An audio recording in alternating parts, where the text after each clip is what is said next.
A Kabbalah, mesmo no seu nível mais introdutório, requer familiaridade com o alfabeto hebraico.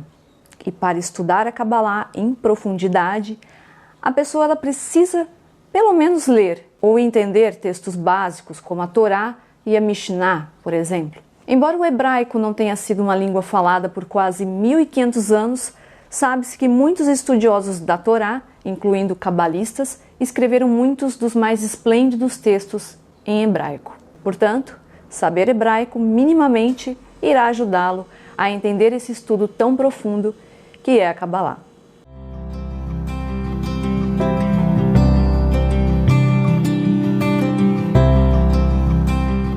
Olá!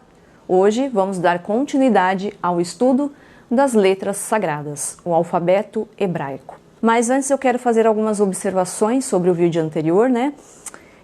Para quem quer entender esse aqui, volta um vídeo e assiste aí para não perder o raciocínio. Eu esqueci de mencionar que a língua hebraica se lê da direita para a esquerda, né? Para quem não conhece, está tendo aí o primeiro contato com essa língua, então, diferente do nosso alfabeto, que é da esquerda para a direita, as línguas semíticas, né, semitas, elas têm essa característica. E aí, a pedido de algumas pessoas que já estudam comigo e me mandaram e-mail, eu vou falar um pouquinho mais dos sinais massoréticos. E eu também gravei um vídeo para fazer aí uma revisão do alfabeto hebraico. Agora aqui é um quadro resumido de todas as letras e os nikud, que são os sinais, né? Então vamos começar lá da esquerda, lá em cima. Então a letra Aleph, a letra Bet ou Vet. Então quando ela tem um pontinho, ela tem o som de B de bola. Quando ela não tem um pontinho, ela tem o som de V de vela. Letra Gimel, letra Dalet com som de D de dado, a letra Re, a letra Vav, ela pode assumir também o som de O ou U. A letra Zain, que é o som de Z. A letra Het. A letra Tet. O Yud. Olha lá agora a letra Kaf, né? Com pontinho ou sem pontinho. Com pontinho, ela tem o som de K. E sem um pontinho, ela tem o mesmo som da letra Het. E aí do lado nós temos ela na forma sofit, final, como eu expliquei para vocês no vídeo passado. Depois temos a letra Lamed, e em seguida a letra Mem, que é o som de M, e o Mem sofit. Depois temos o Num e o Nun sofit. Em seguida a letra Samer. Na outra linha agora, a última linha à esquerda, a letra Ain, letra Pei, ou P, você pode encontrar, tá? Então, com um pontinho, ela vai ter som de P, e sem um pontinho, ela assume o som de F, tá? E aí, o formato dela final, o Pei sofit. Em seguida, temos o Tsad, ou Tzadik, tá? E na sua forma final também. É aquela letra que eu falei que tem um som de os dois Zs da palavra pizza. Depois, a letra Kof, ou Kuf, você pode encontrar, que tem o som de K. A letra Resh, que tem o som de R, e olha só a letra Shin. Então, quando ela tem o pontinho do lado direito, ela assume o som de X, ou do lado esquerdo, ela assume o som de S, tá? E aí nós temos Tav. E aí no final, ali na última linha, nós temos os Nikud, os Nikudim, né? Que são os pontinhos que eu falei para você, né? Um quadro resumido aí, com todos eles e as vogais que eles representam quando eles estão ali junto com as letras, ok? Se você for lá para Israel, você provavelmente não vai encontrar aqueles pontinhos que eu falei no vídeo passado, nos jornais, nos letreiros, em qualquer lugar de lá. Então, para você saber a palavra, você tem que conhecer o shoresh, a raiz, o contexto ali daquela palavra. Os pontinhos, eles são, na verdade, ali para auxiliar quem está aprendendo o hebraico a identificar o som da vogal, por exemplo, né? Então, como eu falei anteriormente, o hebraico, ele não tem vogal. Agora nós vamos entrar no estudo da Kabbalah, propriamente dito, né? O Sefer Yetzirah, ele divide as letras hebraicas em grupos. Ele leva em conta a gramática e o seu sentido espiritual, né? Então seria a divisão assim, em 3 letras mães, 3 letras duplas e 3 letras simples. E cada letra de cada grupo possui uma correspondência com elementos, né? Por exemplo, como fogo, ar, ou com atributos, ou com sentidos, como a visão, a audição, e também com partes do corpo humano. Então as letras mãe, elas seriam a Aleph, Mem e Shin, e elas correspondem aos 3 elementos primordiais da criação, como o ar, água e o fogo. E as 3 divisões gerais, né, do nosso corpo, que seria o peito, o abdômen e a cabeça. Então seria dessa maneira, né? Vamos ver se está aparecendo aí para vocês. Aleph, ar e peito. Mem, água e abdômen. E Shim, fogo e cabeça. Já as 7 duplas, elas seriam as letras Bet, Gimel, Dalet, Kaf, Pei, Resh, Tav e correspondem no corpo aos 7 portões da cabeça. E cada uma serve de abertura para os sentidos, que seria visão, audição, olfato e paladar, e sensações da realidade exterior. Então, cada portão, quando ele está santificado, ele serve como um portal para que nós recebamos a dádiva divina. Então, ficaria assim a correspondência: Bet, sabedoria e olho direito. Gimel, riqueza e ouvido direito. Dalet, filhos e narina direita. Kaf, vida e olho esquerdo. Pei, soberania e ouvido esquerdo. Resh, paz e narina esquerda. E Tav, graça, e corresponde à boca. Já as 12 letras simples, elas seriam as letras Rei, Vav, Zain, Het, Tet, Yud, Lamed, Nun, Samer, Ain, Sadik e Kuf. E elas correspondem aos 12 membros e órgãos do corpo. E diz que cada uma ela controla de forma oculta uma faculdade espiritual da alma e também o talento de cada uma das 12 tribos de Israel. Então a correspondência seria a seguinte: Rei, fala, expressão e perna direita. Vav, pensamento e rim direito. Zain, andar, progresso e perna esquerda. Het, visão, percepção e mão direita. Tet, audição, compreensão e corresponde ao rim esquerdo. Yud, ação, retificação e mão esquerda. Lamed, toque, sexualidade, vesícula biliar. Nun, olfato, sensibilidade e intestino. Samer, sono, sonho e intestino baixo. Ain, raiva, indignação e fígado. Sadik, comida, sabor e estômago. E Kuf, riso, exuberância e baço. E olha só essa curiosidade.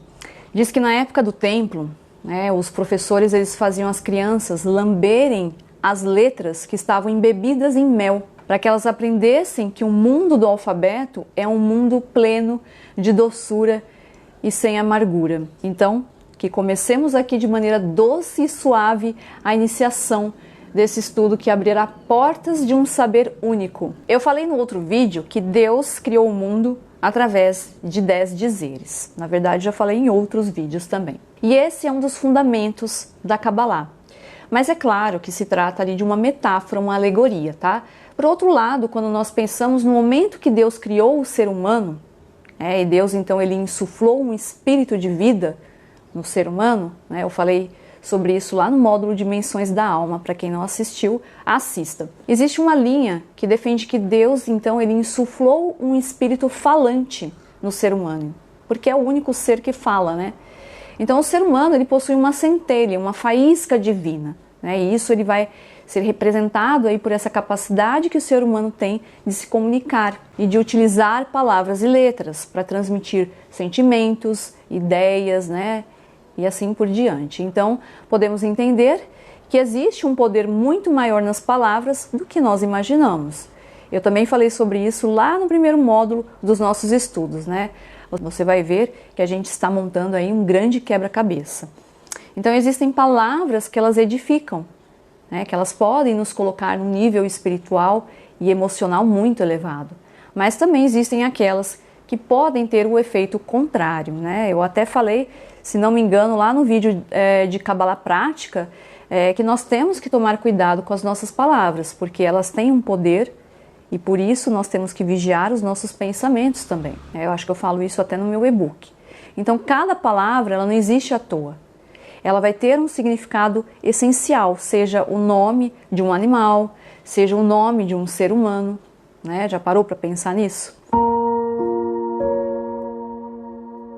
Adão, por exemplo, significa que ele veio de Adamá, ou seja, da terra, o homem formado da terra. Mas também ele é o Adamé Laelion, ou seja, ele é semelhante ao seu Criador. Então as letras elas têm um valor numérico, né? E que em breve eu farei um módulo sobre isso, né? Que será sobre gemátria, né? Cada número, então, é uma representação de alguma coisa, né? Por exemplo, se eu for usar a letra Gimel, eu sei que naquela palavra tem na sua numerologia o número 3.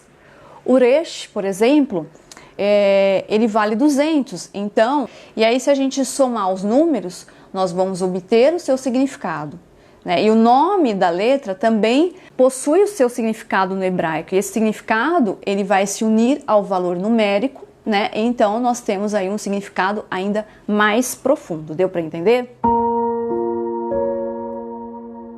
Aleph, por exemplo, é e representa Deus. Por um lado, ele também é estudar. A gente vai ver isso quando eu falar das letras em especial, tá?